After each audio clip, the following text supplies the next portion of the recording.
الحمد للہ رب العالمین والصلاة والسلام علی سید الانبیاء والمرسلین اما بعد فاعوذ باللہ من الشیطان الرجیم بسم اللہ الرحمن الرحیم۔ قادیانیوں کے عقائد کے بارے میں عرض کر رہا تھا۔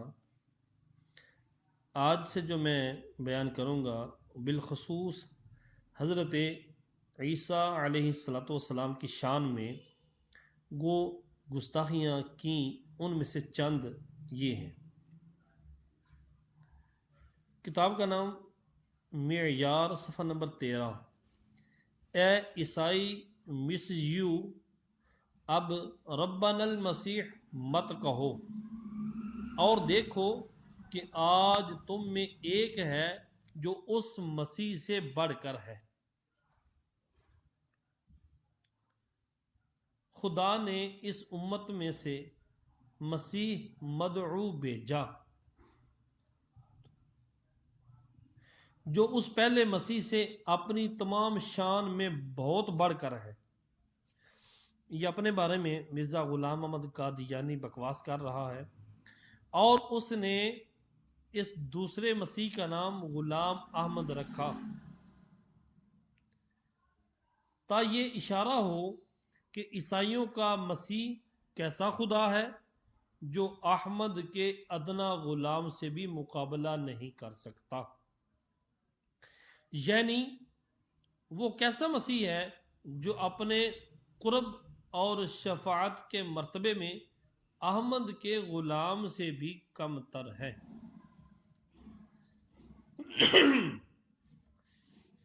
کشتی نوح، صفحہ نمبر 13 میں ہے کہ مسیل موسیٰ سے بڑھ کر اور مسیل ابن مریم سے بڑھ کر۔ کشتی نوح کے اندر جو اس کے بکواسات ہیں، جس کو صاحب بہار شریعت نے نقل فرمایا کہ جو گستاخیاں مقرر ہے عیسیٰ علیہ السلام کی شان کے اندر۔ خدا نے مجھے خبر دی ہے کہ مسیح محمدی مسیح موسوی سے افضل ہے۔ اب خدا بتلاتا ہے کہ دیکھو میں اس کا ثانی پیدا کروں گا جو اس سے بھی بہتر ہے، جو غلام احمد ہے، یعنی احمد کا غلام۔ ابن مریم کے ذکر کو چھوڑو، اس سے بہتر غلام احمد ہے۔ یہ باتیں شاعرانہ نہیں بلکہ واقعی ہیں، اور اگر تجربے کی روح سے خدا کی تائید مسیح ابن مریم سے بڑھ کر میرے ساتھ نہ ہو تو میں جھوٹا ہوں۔ دافع البلا، صفحہ نمبر 15 کہتا ہے خدا تو بپابندی اپنے وعدوں کے ہر چیز پر قادر ہے، لیکن ایسے شخص کو دوبارہ کسی طرح دنیا میں نہیں لا سکتا جس کے پہلے فتنہ نے ہی دنیا کو تباہ کر دیا۔ یعنی عیسیٰ علیہ السلام جو دوبارہ تشریف لائیں گے، اس کے بارے میں یہ بکواس یہ کر رہا ہے کہ جس اللہ تبارک و تعالیٰ اگرچہ قادر ہے، لیکن وہ ایسے بندے کو دوبارہ دنیا میں نہیں لائے گا جس کی وجہ سے دنیا میں پہلے فتنہ پیدا ہوا۔ مریم کا بیٹا کشلیہ کے بیٹے سے کچھ زیادت نہیں رکھتا۔ اللہ اکبر۔ کہتے ہیں ہم نے بار بار سمجھایا کہ عیسیٰ پرستی بت پرستی اور رام پرستی سے کم نہیں، اور مریم کا بیٹا کشلیہ کے بیٹے سے کچھ زیادت نہیں رکھتا، مگر کیا کبھی آپ لوگوں نے توجہ کی؟ اس طرح کے بکواسات کر رہا ہے۔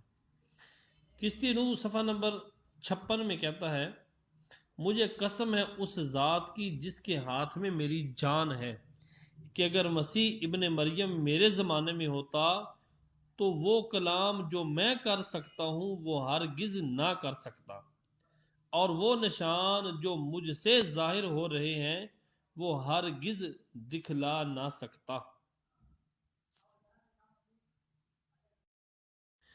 یہود تو حضرت عیسیٰ کے معاملے میں اور ان کی پیش گوئیوں کے بارے میں ایسے قوی اعتراض رکھتے ہیں کہ ہم بھی جواب میں حیران ہیں، بغیر اس کے کہ یہ کہہ دیں کہ ضرور عیسیٰ نبی ہیں، کیونکہ قرآن نے ان کو نبی قرار دیا ہے اور کوئی دلیل ان کی نبوت پر قائم نہیں ہو سکتی، بلکہ ابطال نبوت پر کئی دلائل قائم ہیں۔ اس کلام میں یہودیوں کے اعتراض صحیح ہونا بتایا، یہ جو بات اوپر گزری ہے کہ یہودیوں کے اعتراض صحیح ہیں، کہہ رہے ہیں اس کلام کے اندر یہودیوں کے اعتراض کو صحیح ہونا بتایا اور قرآن عظیم پر بھی ساتھ لگے یہ اعتراض جما دیا کہ قرآن ایسی بات کی تعلیم دے رہا ہے جس کے بطلان پر دلیلیں قائم ہیں۔ یعنی گویا کہ یوں سمجھیے، صاحب بحیثیت میں یہ فرما رہے ہیں کہ غلام محمد قادیانی بکواس یہ کرتا ہے کہ یہودی جو اعتراض کرتے ہیں وہ ان کے اعتراض حق ہیں اور قرآن کے پاس کوئی صحیح دلیلیں نہیں ہیں ان کے ابطال کی، اور قرآن اس چیز کو ثابت کر رہا ہے جس کے باطل ہونے پر خود دلیلیں موجود ہیں۔ آگے، عیسائی تو ان کی خدائی کو روتے ہیں مگر یہاں نبوت بھی ان کی ثابت نہیں۔ یہ کہتا ہے عیسائی تو ان کی خدائی کو روتے ہیں، یعنی عیسائی ان کو عیسیٰ علیہ السلام کو خدا مانتے ہیں، مگر یہاں اس کے نزدیک غلام محمد قادیانی کے نزدیک مگر یہاں نبوت بھی ان کی ثابت نہیں۔ اسی کتاب کے صفحہ نمبر 24 پر لکھا، کبھی آپ کو شیطانی الہام بھی ہوتے تھے، مسلمانوں تمہیں معلوم ہے کہ شیطانی الہام کس کو ہوتا ہے؟ قرآن فرماتا ہے تنزل علی کل افاک اثیم، بڑے بہتان والے سخت گناہگار پر شیطان اترتے ہیں۔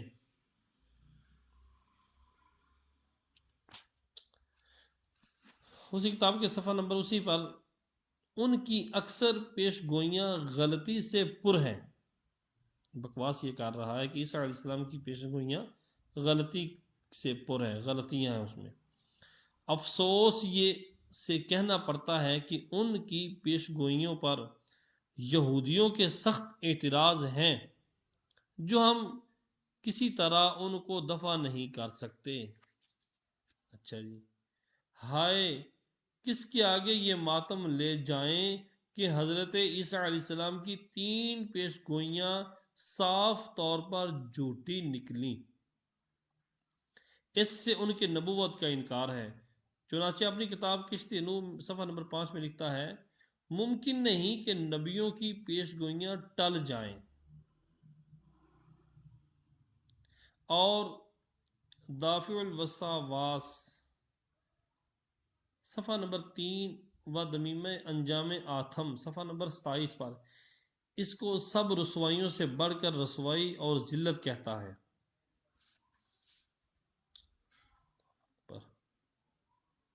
جس نے کبھی نہ کبھی اپنے اجتہاد میں غلطی نہ کھائی ہو، مثلا حضرت عیسیٰ جو خدا بنائے گئے، ان کی اکثر پیش گوئیاں غلطی سے پر ہیں، مثلا یہ دعویٰ کہ مجھے داؤد کا تخت ملے گا، بجز اس کے ایک ایسا دعویٰ، طرح طرح کے بکواسات۔ وہ یہ کہتا ہے کہ عیسیٰ علیہ السلام نے جو پیشن گوئیاں کی ان میں سے اکثر غلط ثابت ہوئی ہیں۔ کہتا ہے ہم مسیح کو بے شک ایک راست باز آدمی جانتے ہیں کہ اپنے زمانے کے اکثر لوگوں سے البتہ اچھا تو تھا، واللہ تعالی عالم، مگر وہ حقیقی منجی نہ تھا، ایسا بندہ نہیں تھا کہ جو ہمیں نجات دلا دے۔ یہ کہہ رہا ہے حقیقی منجی وہ ہے جو حجاز میں پیدا ہوا تھا اور اب بھی آیا مگر بروز کے طور پر، خاکسار غلام احمد از قادیان۔ آگے چل کر راست بازی کا بھی فیصلہ کر دیا. کہتا ہے یہ ہمارا بیان نیک زنی کے طور پر ہے، ورنہ ممکن ہے کہ عیسیٰ کے وقت میں بعض راست باز اپنی راست بازی میں عیسیٰ سے بھی اعلیٰ ہوں. اللہ اکبر. اسی صفحہ پہ لکھتا ہے مسیح کی راست بازی اپنے زمانہ میں دوسرے راست بازوں سے بڑھ کر ثابت نہیں ہوتی، بلکہ یحییٰ کو اس پر ایک فضیلت ہے، کیونکہ وہ یحییٰ شراب نہ پیتا تھا اور کبھی نہ سونا کہ کسی فاحشہ عورت نے اپنی کمائی کے مال سے اس کے سر پر عطر ملا تھا یا ہاتھوں اور سر کے بالوں سے اس کے بدن کو چھوا تھا، یا کوئی بے تعلق جوان عورت اس کی خدمت کرتی تھی.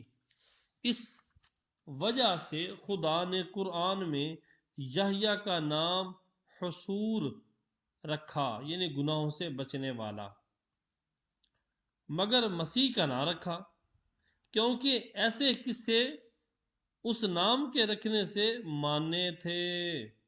لا حول ولا قوت الا باللہ. آگے بس بکواس یہ کرتا ہے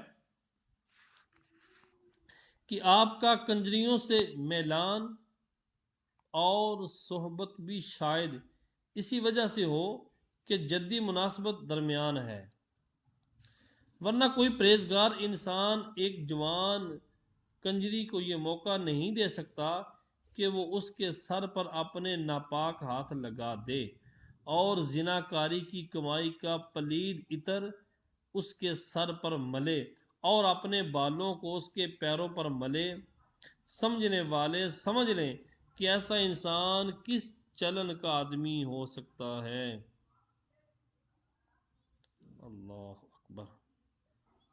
وضاحت میں فرماتے ہیں جو اصل اس کی بکواسات جو اس کی کتاب سے کاپی کیے ہوئے ہیں نیچے لکھے ہوئے ہیں، مسیح کی راست بازی اپنے زمانہ میں دوسرے راست بازوں سے بڑھ کر ثابت نہیں ہوتی، بلکہ یحییٰ نبی کو اس پر ایک فضیلت ہے، کیونکہ وہ شراب نہیں پیتا تھا اور کبھی نہیں سنا تھا کہ کسی فاحشہ عورت نے آ کر اپنی کمائی کے مال سے اس کے سر پر عطر ملا. یعنی اس کا مطلب یہ ہے کہنے کا کہ اللہ اکبر معاذ اللہ کہ عیسیٰ علیہ السلام شراب پیتے تھے اور ان کا تعلق ان بے بد کردار عورتوں کے ساتھ تھا. نیز اس رسالہ میں اس مقدس و برگزیدہ رسول پر اور نہایت سخت حملے کیے، مثلا شریر، مکار، بد عقل، فحش گو، بد زبان، جھوٹا، چور، خلل دماغ والا، بد قسمت، نرا فریبی، پیرو شیطان کا پیروی کرنے والا. حد یہ کہ صفحہ نمبر 7 پر لکھا کہ آپ کا خاندان بھی نہایت پاک و مطہر ہے. 3 دادیاں اور نانیاں آپ کی زناکار اور کسبی عورتیں تھیں جن کے خون سے آپ کا وجود ہوا. لا حول ولا قوت الا باللہ العلی العظیم. الامان الامان. ہر شخص جانتا ہے کہ دادی باپ کی ماں کو کہتے ہیں، تو اس نے حضرت عیسیٰ علیہ السلام کے لیے باپ کا ہونا بیان کیا جو قرآن کے خلاف ہے. کہتا ہے نا کہ دادیاں معاذ اللہ دادیاں نانیاں زناکار تھیں، تو اس نے آپ کے لیے دادی ثابت کر دی. تو دادی کون سی ہوتی ہے؟ کہ جو باپ کی ماں ہو. تو عیسیٰ علیہ السلام کے لیے تو پہلے باپ ہی ثابت اس نے کر دیا جو قرآن کے خلاف ہے. اور دوسری جگہ کشتی نوح صفحہ نمبر 16 میں تصریح کر دی یسوع موسیٰ کے 4 بھائی اور 2 بہنیں تھیں. یہ سب یسوع کے حقیقی بھائی اور حقیقی بہنیں تھیں، یعنی یوسف اور مریم کی اولاد تھے. حضرت مسیح علیہ السلام کے معجزات سے ایک دم صاف انکار کر بیٹھا. حق بات یہ ہے کہ آپ سے کوئی معجزہ نہ ہوا، یہ بکواس کہتا ہے. اسی کے صفحہ نمبر 7 پر لکھا اس زمانہ میں ایک تالاب سے بڑے بڑے نشان ظاہر ہوتے تھے. آپ سے کوئی معجزہ ہوا بھی تو وہ آپ کا نہیں، اس تالاب کا ہے. آپ کے ہاتھ میں سوا مکر و فریب کے کچھ نہ تھا. لا حول ولا قوت الا باللہ العلی العظیم۔ ماں سوائے اس کے کہ اگر مسیح کے اصلی کاموں کو ان حواجی سے الگ کر کے دیکھا جائے جو محض افطرا، جھوٹ یا غلط فہمی سے گڑے ہیں، تو کوئی عجوبہ نظر نہیں آتا، بلکہ مسیح کے معجزات پر جس قدر اعتراض ہے، میں نہیں سمجھ سکتا کہ کسی اور نبی کے خوارق پر،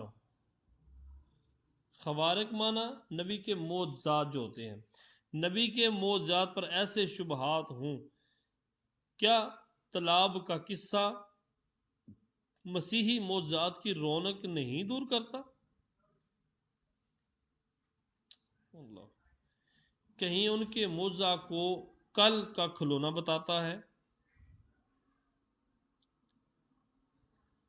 اللہ، کہیں ان کے معجزہ کو کل کا کھلونا بتاتا ہے، کہیں مسمریزم بتا کر کہتا ہے؟ اگر یہ عاجز اس عمل کو مکروہ اور قابل نفرت نہ سمجھتا تو ان عجوبہ نمائیوں میں ابن مریم سے کم نہ رہتا۔ اور مسمریزم کا خاصہ یہ بتایا کہ عیسیٰ علیہ السلام جو کرتے تھے وہ بس علم مسمریزم تھا، یہ بکواس کرتا ہے، اور کہ جو اپنے تائیں اس مشغولی میں ڈالے وہ روحانی تاثیروں میں جو روحانی بیماریوں کو دور کرتی ہے بہت ضعیف اور نکما ہو جاتا ہے۔ یہی وجہ ہے کہ گو مسیح جسمانی بیماریوں کو اس عمل کے ذریعے سے اچھا کرتے رہے، مگر ہدایت و توحید اور دینی استقامتوں کے دلوں میں قائم کرنے میں ان کا نمبر ایسا کم رہا کہ قریب قریب ناکام رہے۔ غرض اس دجال قادیانی کے مزخرفات، جھوٹی باتیں، بیہودہ الفاظ کہاں تک گنائے جائیں، اس کے لیے دفتر چاہیے۔ مسلمان ان چند خرافات سے اس کے حالات بخوبی سمجھ سکتے ہیں کہ اس نبی اولو العزم کے فضائل جو قرآن میں مذکور ہیں ان پر یہ کیسے گندے حملے کر رہا ہے۔ تعجب ہے ان سادہ لوہوں پر کیسے دجال کے متبع ہو رہے ہیں، یا کم از کم مسلمان جانتے ہیں، اور سب سے زیادہ تعجب ان پڑھے لکھے کٹ بگڑوں سے کہ جان بوجھ کر اس کے ساتھ جہنم کے گڑھوں میں گر رہے ہیں۔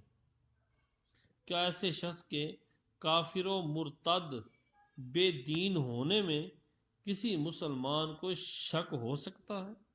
حاشا للہ، کبھی نہیں۔ من شک فی عذابہ و کفرہ فقد کفر، جو ان خباثتوں پر مطلع ہو کر اس کے عذاب و کفر میں شک کرے وہ بندہ خود کافر ہے۔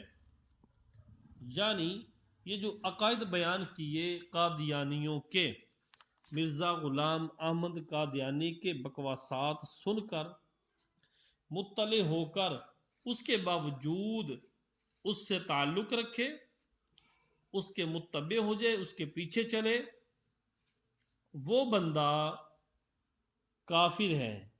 یا ان خباثتوں پر مطلع ہو کر کہے ہو سکتا ہے کہ اللہ اس کو بخش دے، یا اس کے عذاب میں یا کفر میں شک کرے، تو وہ بندہ بھی کافر ہے۔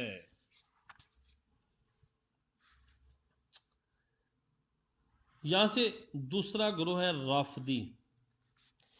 ان کے مذہب کی کچھ تفصیل اگر کوئی دیکھنا چاہے تو تحفہ اثنا عشریہ دیکھے۔ چند باتیں مختصراً یہاں عرض کرتا ہوں۔ صحابہ کرام رضی اللہ تعالی عنہم اجمعین کی شان میں یہ فرقہ نہایت گستاخ ہے، یہاں تک کہ ان پر سب و شتم، گالی گلوچ، بکواسات ان کا عام شیوا ہے۔ اب یہ صحابہ کرام کے بارے میں کیسے بکواسات کرتے ہیں، یہ اگر حاشیہ پڑھ لینا تو آپ کو سمجھ آ جائے کتنے بکواسات کرتے ہیں۔ شیعوں کا عالم ملا باقر مجلسی اپنی کتاب حق الیقین میں لکھتا ہے کہ امام جعفر صادق علیہ السلام سے منقول ہے کہ جہنم کے 7 دروازے ہیں، ایک دروازے سے داخل ہونے والے فرعون، حامان اور قارون ہیں۔ یہ جو 3 ہیں یہ ابو بکر، عمر اور عثمان سے کنایا ہے۔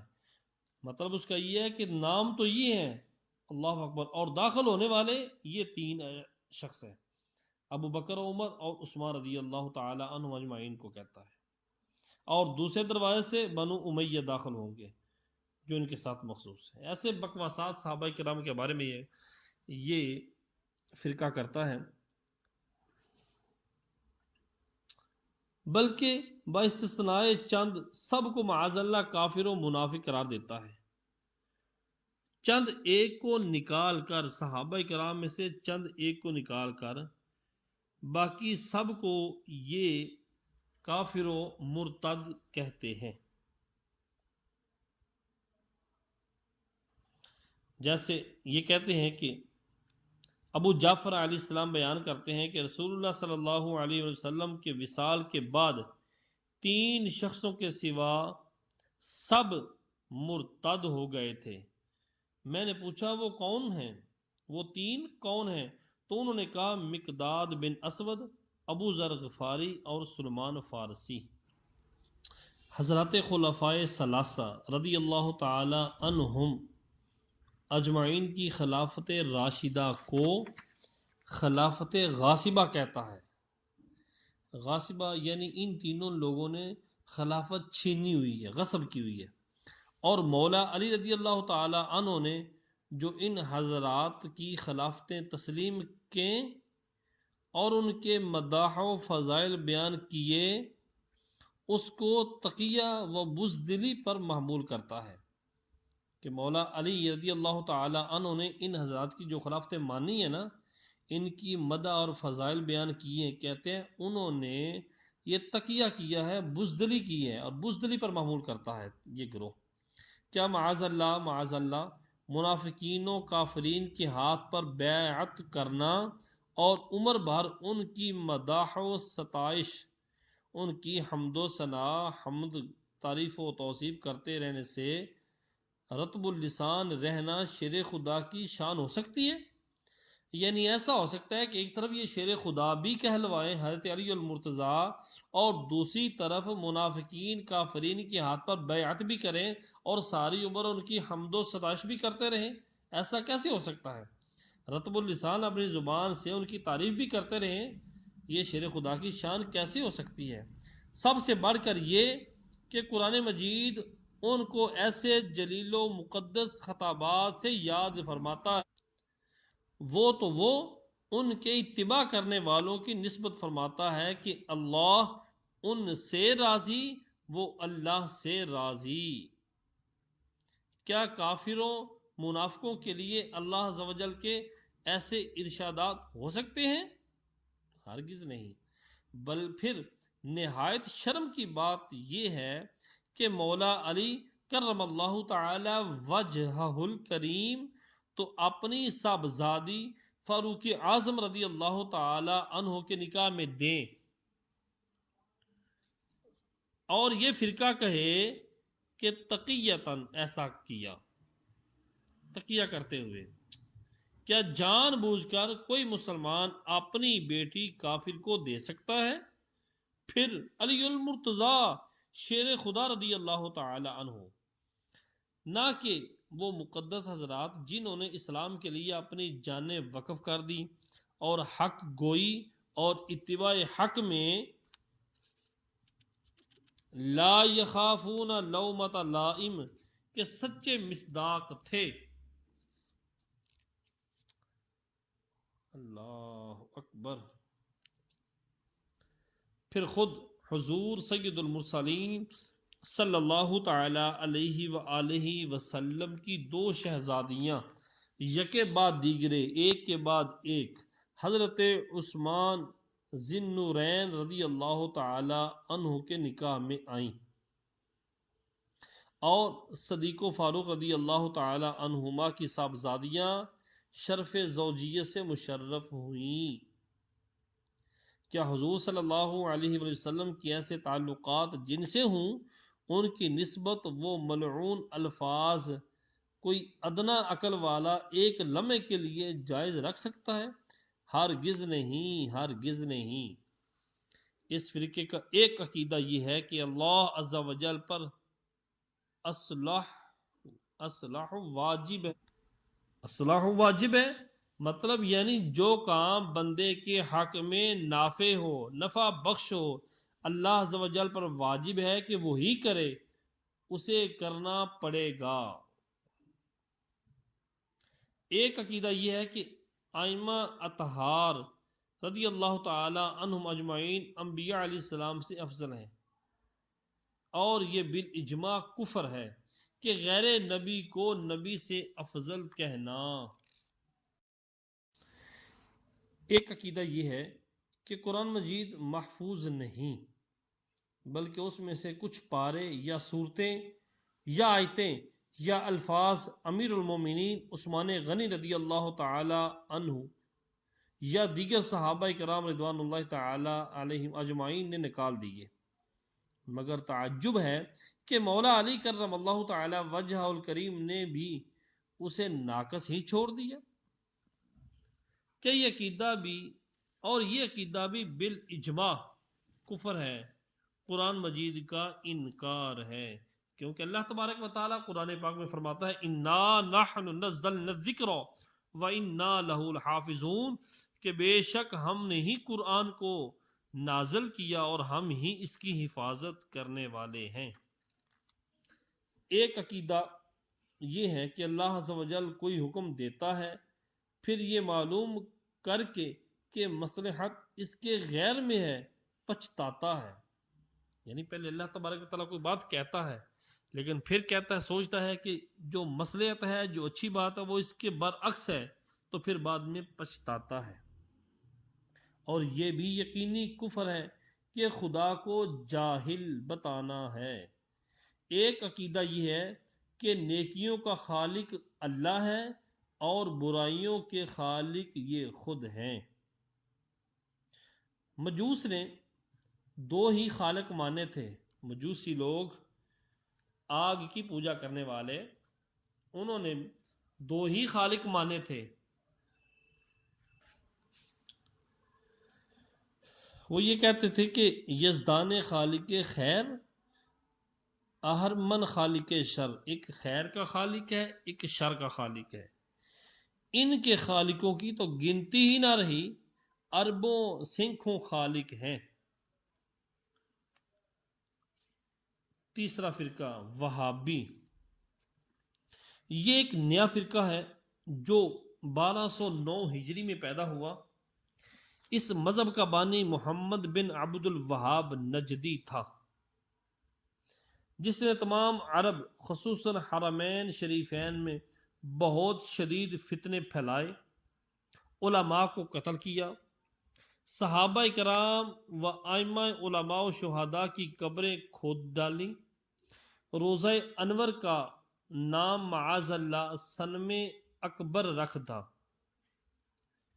یعنی بڑا بت، اور طرح طرح کے ظلم کیے، جیسا کہ صحیح حدیث میں حضور اقدس صلی اللہ تعالی علیہ وآلہ وسلم نے خبر دی تھی کہ نجد سے فتنے اٹھیں گے اور شیطان کا گروہ نکلے گا، وہ گروہ 1200 برس بعد یہ ظاہر ہوا۔ علامہ شامی رحمت اللہ تعالی علیہ نے اسے خارجی بتایا۔ اس عبد الوہاب کے بیٹے نے ایک کتاب لکھی جس کا نام کتاب التوحید رکھا، اس کا ترجمہ ہندوستان میں اسماعیل دہلوی نے کیا، جس کا نام تقویۃ الایمان رکھا، اور ہندوستان میں اسی نے وہابیت پھیلائی۔ ان وہابیوں کا ایک بہت بڑا عقیدہ یہ ہے کہ جو ان کے مذہب پر نہ ہو وہ کافر و مشرک ہے۔ یہی وجہ ہے کہ بات بات پر محض بلا وجہ مسلمانوں پر حکم شرک و کفر لگایا کرتے اور تمام دنیا کو مشرک بتاتے ہیں۔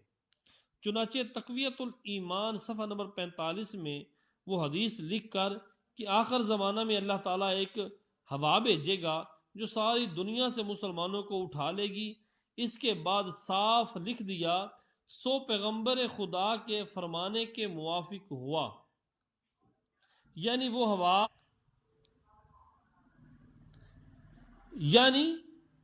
ہوا چل گئی اور کوئی مسلمان روح زمین پر نہ رہا مگر یہ نہ سمجھا کہ اس صورت میں خود بھی تو کافر ہو گیا۔ اس مذہب کا رکن اعظم اللہ عز و جل کی توہین اور محبوبان خدا کی تذلیل ہے، اور ہر امر میں وہی پہلو اختیار کریں گے جس سے منقصت نکلتی ہو، یعنی کمی نکلتی ہو، کجی بیان کی جاتی ہو، عیب نکلتے ہوں۔ اس مذہب کے سرگروں کے بعض اقوال نقل کرنا مناسب معلوم ہوتا ہے کہ آپ کو سنائے جائیں، بتائے جائیں کہ ہمارے عوام بھائی ان کی قلبی خباثتوں پر مطلع ہوں اور ان کے دام تزویر مکر و فریب سے بچیں اور ان کے جبہ و دستار پر نہ جائیں، ان کی لمبی لمبی داڑیاں، ان کے لمبے لمبے سجدے، ان کی لمبی لمبی دستاروں کے اوپر نہ بہک جائیں، ان کی شکلوں کو پہچانیں اور اپنے ایمان کو بچائیں۔ انشاءاللہ العزیز اگلے سبق کے اندر ان کے کچھ عقائد بیان کیے جائیں گے تاکہ ہمارے بھولے بھالے مسلمانوں کو ان کی نشانیوں کا پتہ چلے اور ان سے اپنے ایمان کو محفوظ رکھیں۔ صلو علی الحبیب صلی اللہ تعالی علیہ وآلہ وسلم۔